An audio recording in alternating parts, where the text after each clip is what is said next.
na daw yung asawa ko. Hindi naman, wala siyang dalang life jacket.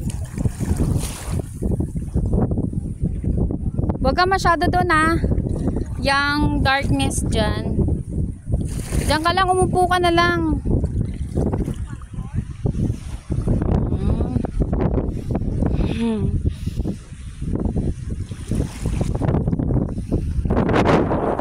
So, uhubarin ko muna to kasi nag-ano ko.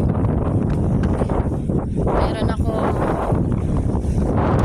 crash guard. So, magpupunta na kami, no?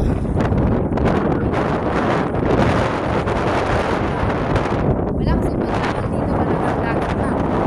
Maalat ka pag-uwi. Diretso sa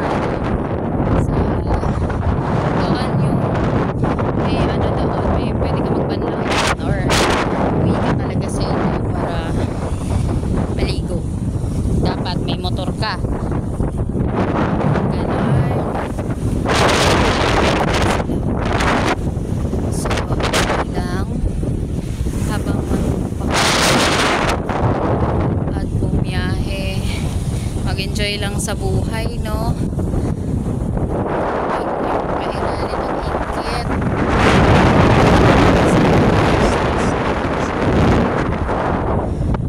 Ayan. Marami kasi na iinggit ng mga kamag-anak. Nakita lang yung post mo na